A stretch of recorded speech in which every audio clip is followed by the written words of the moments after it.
Hello student, स्वागत है एक बार आपका फिर से एसएसटी पे। तो स्टूडेंट्स, हम देख रहे थे विद्युत धारा इलेक्ट्रिक करंट का बहुत ही अच्छा सा ये आपका चैप्टर है जिसको हम लगातार देख रहे हो। अभी क्लास 10th का सारी चीज़ें एनसीईआरटी पे बेस्ड है। तो स्टूडेंट्स, आज हम इसको देखने वाले हैं न्यूमेरिकल्स। लगभग इसके पिछले 6 पार्ट में हमने सारी चीज़ों को बहुत ज़्यादा अच्छे से समझ लिया है, इसको देख लिया है।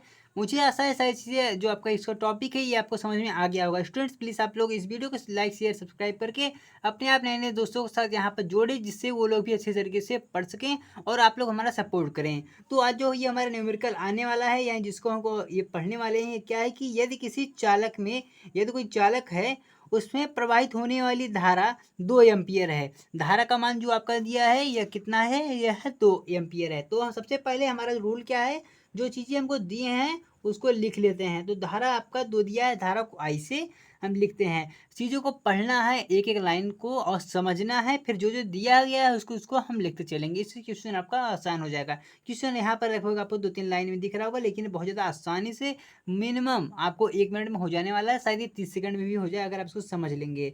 तो चालक पर उपस्थित आवेश, आवेश आपको ये कितना दिया है, 4 दिया है। तो क्या है आवेश आपका, आवेश आपका 4 दिया गया है। तो आवेश पर प्रवाह का समय, यानी आपको क्या ज्ञात करना है, आपको ज्ञात करना है टी।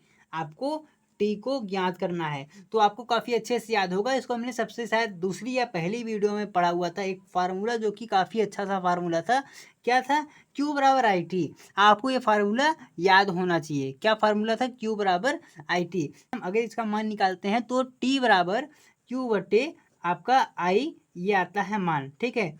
ये आपका मान आ जाता है, ये कैपिटल नहीं, ये स्मॉल आई होगा। तो अब हमको क्या करना है, यहाँ पर Q का मान रख देना है ऊपर। Q का मान आपका दिया गया है 4 और I का मान आपको दिया गया है 2। तो 2 1 के 2, 2 दूनी 4, यह आपका आ गया कितना, 2/1। तो नीचे का कोई भी कुछ प्रकार का वैल्यू नहीं होता, तो यहाँ पर आपको जो ये T का मान आ जाने वाला है यह 2 आ जाएगा, ठीक है। और इसको हम सेकेंड में लिखेंगे, इसकी वैल्यू जो है यह सेकेंड में लिखी जाएगी। स्टूडेंट, आपको ये अच्छे से समझ में आ गया होगा। अब इसका अगला क्वेश्चन देख लेते हैं।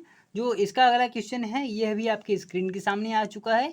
तो यह क्या क्वेश्चन है कि यदि एक इलेक्ट्रॉन को अनंत से, कहाँ से, अनंत से किसी बिंदु तक लाने में किया गया कार्य, आपको डब्ल्यू दिया गया है कितना, 64, 64।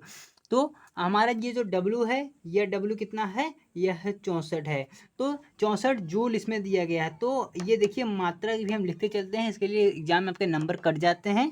इसके बाद हमें यहाँ आगे क्या दिया गया है, तो उस बिंदु पर कार्यरत विद्युत विभव, हमको विद्युत विभव यहाँ पर ज्ञात करना है। तो स्टूडेंट, सबसे पहले यहाँ पर देखते हैं, यहाँ पर हमें कुछ खास दिया गया नहीं है। यहाँ एक इलेक्ट्रॉन दिया गया है, यानी इलेक्ट्रॉन का मान, नंबर ऑफ इलेक्ट्रॉन्स, ये आपको 1 दिया गया है। अब हम यहाँ पर क्या देखते हैं स्टूडेंट्स, हमें यहाँ पर सिर्फ इलेक्ट्रॉन मैच हो पा रहा है, इन दोनों का आपस में कोई भी रिलेशन नहीं है दूर दूर तक। तो सबसे पहले हम इससे सॉल्व करने की कोशिश करते हैं स्टूडेंट्स। हमें एक फार्मूला ये पता है, Q बराबर एन ई होता है, Q बराबर एन ई होता है। तो सबसे पहले हम Q का मान यहाँ से ज्ञात कर लेंगे, उसके बाद हम W का या जो भी हमको ज्ञात करना है, इसका विभव ज्ञात करना है, वो हम ज्ञात करेंगे। तो अब हम यहाँ क्या देखते हैं कि आपका Q हमको ज्ञात करना है, N का मान आपको 1 दिया गया है और E का मान आपका 6 गुणे 10 घाते आपका माइनस होता है, ठीक है। तो ये आपका हो जाता है। इसके बाद जब इसका 1 में गुणा होगा, जब ये आपका 1 में ये गुणा होगा, तो ये तो वही रहेगा। तो आपका ये जो Q का मान है ये भी आ जाएगा कितना, ये जो आपका Q का मान आ जाएगा ये है 1.6 गुणे 10 घाते माइनस 19 ही आ जाने वाला है। तो ये हमारा एक Q का मान आ जाएगा। अब इसके बाद हमको क्या ज्ञात करना, हमको विभव ज्ञात करना था। तो विभव ज्ञात करने के लिए हमारा जो दूसरा फार्मूला आता है वो क्या है, V अपान W बट्टे Q। हमने यह फार्मूला पढ़ा हुआ था, यह फार्मूला आपको याद होना चाहिए। तो हमको यहाँ पर W का मान है, यह यहाँ पर आपको दिया गया था, और Q का मान तो अभी भी हमने यहाँ पर ज्ञात कर लिया है। तो अब हम यहाँ क्या करेंगे, ये जो आपका W का मान यहाँ पर 64 दिया है और ये इसका मान 1.6 गुणे 10 घाते माइनस 19 दिया गया है। अब हम इसको सॉल्व करने की कोशिश करते हैं। देखिए, अगर यहाँ से हम दशमलव यहाँ से हटाते हैं तो यहाँ आ जाएगा आपका क्या, यहाँ एक 0 आ जाएगा। और इस ये जो आपका 19 वाला घात है, इसको अगर ऊपर ले जाएंगे तो इसकी जो ये प्रॉपर्टीज हैं वो चेंज हो जाएंगी। और अंत में इसको आपस में काटने के बाद जो हमारा सबसे लास्ट आ जाने वाला है, देखिए 16 चौको 64 होता है, तो यहाँ पर आ जाएगा 4 गुणे 10 घाते आपका ये आ जाएगा -19, ठीक है। यहाँ पर अभी ये -19 रहेगा, लेकिन यहाँ से जब ये दशमलव हटाएंगे तो यहाँ एक जीरो आ जाएगा। तो जब यहाँ ये जीरो है यानी इसका भी मान यहाँ अभी 10 है, तो यहाँ क्या हो जाएगा, यहाँ 20 आ जाएगा, वो भी प्लस में, ठीक है। ये प्लस में 20 हो जाने वाला है। तो स्टूडेंट आपका जो विभव का मान आया है वो आपका आया है 4 गुणे 10 घाते 20, 4 गुणे 10 घाते 20, ये आपकी यह विभव का मान आ गया है। मुझे आशा है सारी चीज़ें आपको अच्छे से समझ में आ रही होंगी, नहीं आ रही इस बारे में आप हमें कमेंट करके जरूर बताइएगा। तो स्टूडेंट्स इसके आगे का क्वेश्चन क्या है कि 5 कूलम वाले एक विद्युत आवेश को विद्युत क्षेत्र में एक बिंदु से दूसरे बिंदु तक ले जाने में आपका 25 जूल कार्य किया गया है। ये भी टॉपिक आपको काफ़ी अच्छे से समझ में आ रहा होगा।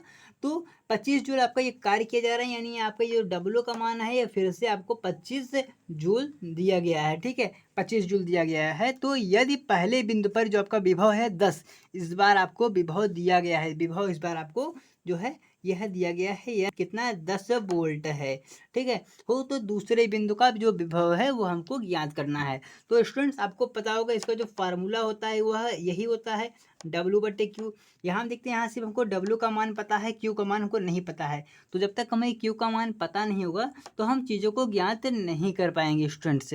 और हमको यहाँ पर वोल्ट का भी मान दिया गया है, तो हम क्या करते हैं, Q को वहाँ ले जाते हैं, क्योंकि हमको विभव ज्ञात करना है तो इसको हमको निकालना पड़ेगा।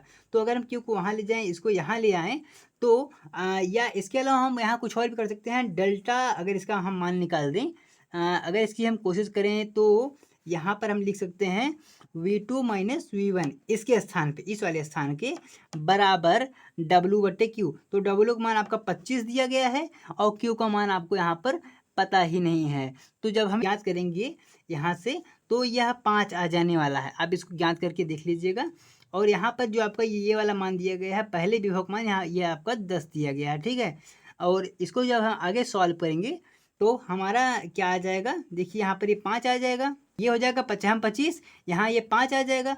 और V2 यहाँ पर इसका मान आपको 10 है तो ये 5 है। तो इसको जब हम उधर ले जाएंगे इस वाले पार्ट को, तो V2 का मान आपका क्या हो जाएगा, 10 + 5, ये आपको स्पष्ट रूप से दिखाई दे रहा है।